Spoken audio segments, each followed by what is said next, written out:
Dalam rangka menjaga keamanan dan ketertiban masyarakat, serta memerangi narkoba, Polda Sumatera Selatan kembali mengungkap kasus narkoba di wilayah hukum Polda Sumsel.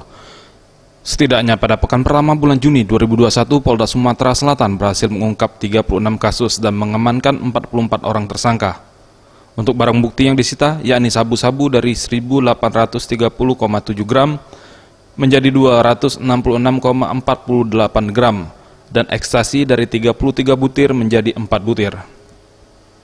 Sedangkan untuk ganja krim mengalami peningkatan dari 390 gram menjadi 459,54 gram. Sedangkan dari segi kuantitas, banyaknya LP yang diungkap terbanyak yakni Polrestabes Palembang, yakni 8 LP dan 10 tersangka. Polres Oki sebanyak 4 LP dan 5 tersangka. Dan Polres Lahat 2 LP dan 4 tersangka. Kabid Humas Polda Sumatera Selatan, Kombes Pol Supriyadi mengatakan, Polda Sumatera Selatan dan jajaran khususnya wilayah jalur lintas Sumatera agar lebih meningkatkan giat razia rutin di jalur lintas pada jam-jam rawan dan kendaraan yang dicurigai terutama plat nomor luar daerah.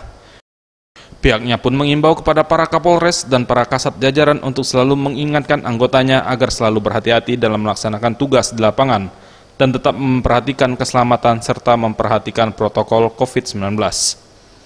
Tim Liputan Sriwijaya TV.